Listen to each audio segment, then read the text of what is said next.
Some games arrive at just the right moment, capturing the imagination of players and setting trends that define gaming for years to come. But others are simply too ahead of their time. These games introduce mechanics or ideas and designs that wouldn't be fully appreciated until much later when the industry caught up with their ambitions. Whether it's through innovative gameplay, pioneering technology, or groundbreaking storytelling, some games serve as blueprints for entire genres or mechanics that become commonplace years later. Today we're going to look at video games that were ahead of their time, those that took risks, pushed boundaries, and whether they were successful at launch or not, ended up shaping the future of gaming.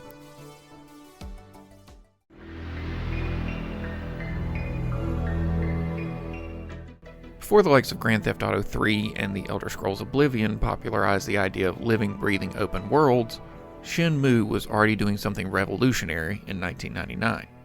Created by Yu Suzuki and developed by Sega, Shenmue was one of the most ambitious games ever made at the time. It featured a fully explorable Japanese town, complete with a real-time day-night cycle, NPCs with their own schedules, weather effects, and interactable objects in nearly every environment. Players could enter shops, buy items, play arcade games, and even take on part-time jobs to earn money, all elements that are now considered essential in open-world RPGs. Its level of realism and attention to detail were unprecedented. The game even popularized QuickTime events, which later became a standard feature in action games like Resident Evil 4 and God of War. However, Shenmue was a victim of its own ambition. It had one of the most expensive development budgets of its time, and it failed to make back its investment. That being said, Shenmue's impact can't be ignored. Modern open-world games from the Yakuza series to Red Dead Redemption 2 owe a great deal to what Shenmue accomplished over 2 decades ago.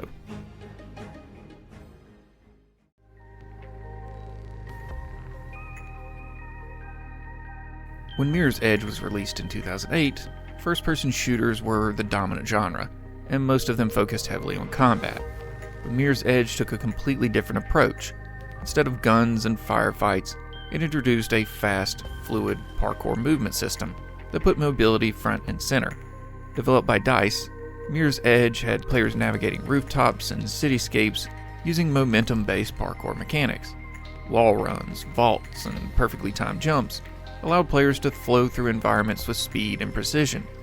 It was one of the first games to truly make movement in first-person feel exhilarating, and in its minimalist, high-contrast art style, it was set apart from the gritty, brown-tinted shooters of the time. Despite critical praise for its unique approach, Mirror's Edge struggled commercially. Many players weren't used to a first-person game that wasn't combat-focused, and the learning curve for its movement system was steep. However, its influence can be seen in later games like Dying Light, Titanfall 2, and Cyberpunk 2077, all of which incorporate parkour-style movement in a way that feels second nature to modern players. In hindsight, Mirror's Edge was simply too ahead of its time for a mass audience, but its impact on movement mechanics in first-person games is undeniable.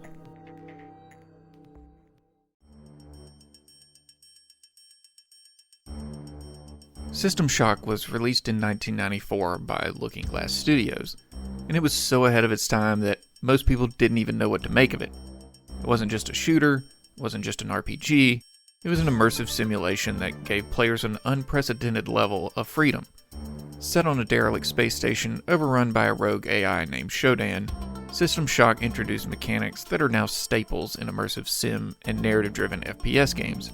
It featured non-linear level design, physics-based interactions, hacking, and a deep level of environmental storytelling. Instead of holding the player's hands, it dropped them into a dangerous world and let them figure things out on their own. The game's most important legacy was its approach to storytelling through the environment. Instead of cutscenes or lengthy dialogue, players had to piece together what had happened through audio logs, computer terminals, and subtle environmental details. This method of world building became hugely influential, directly inspiring games like BioShock, Deus Ex, Dishonored, and Prey. At launch, System Shock was too complex and intimidating for many players, but in retrospect, it laid the groundwork for an entire genre of games focused on player agency and emergent storytelling.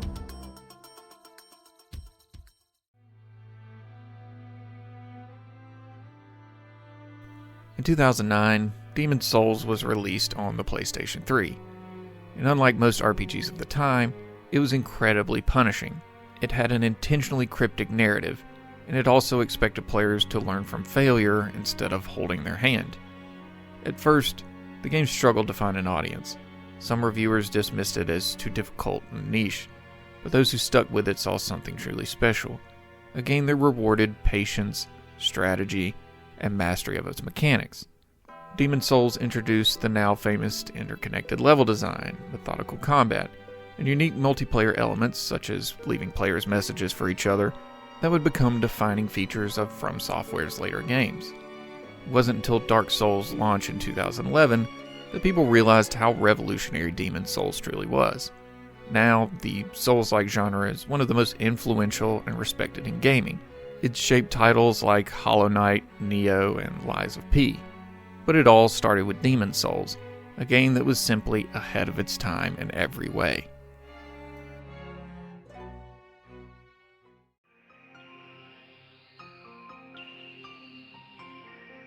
When Metroid Prime was announced, fans were a little skeptical.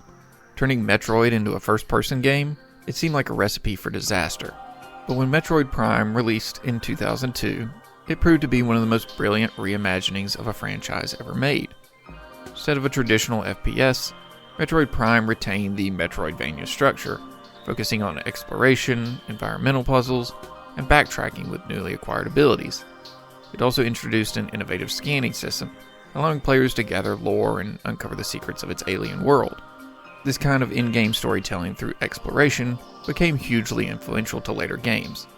At the time, FPS games were primarily about shooting, but Metroid Prime proved that first-person games could be about discovery and immersion instead. While it was well received, its ideas weren't widely adopted until years later, when more developers started experimenting with first-person adventure mechanics.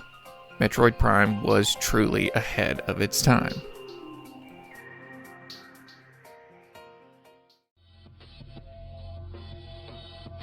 In the late 90s, first-person shooters dominated the gaming scene, with high-octane action defining the genre.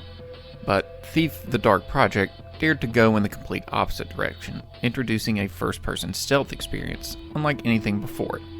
Instead of gunning down enemies, players had to rely on shadows, sound, and patience to succeed. The game's use of light and darkness as core mechanics was revolutionary, forcing players to carefully navigate environments while avoiding detection. Thief also introduced a complex AI system that responded dynamically to sound and movement, so guards would investigate noises, become suspicious of missing objects, and even work together to track you down. With all these new innovations, Thief received critical praise, but it wasn't a massive mainstream hit, largely due to its slower, more methodical gameplay that clashed with the fast-paced shooters of the era. However, its design philosophies went on to influence an entire genre. Without Thief, there likely wouldn't be Splinter Cell, Dishonored, or any of the modern iterations of Hitman. Today, first-person stealth games are a staple of immersive sims, but in 1998, Thief was leagues ahead of its time, setting a precedent that many games still follow today.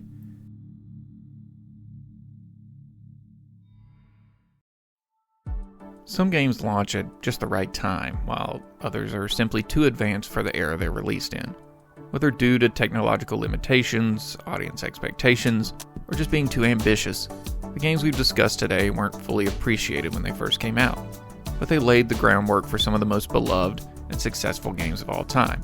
Which games do you think were ahead of their time? Let me know in the comments. And while you're there, make sure to like, subscribe, and hit that notification bell if you want more videos like this in the future. As always, thank you for watching, I love you, and I'll see you in the next video. Bye-bye.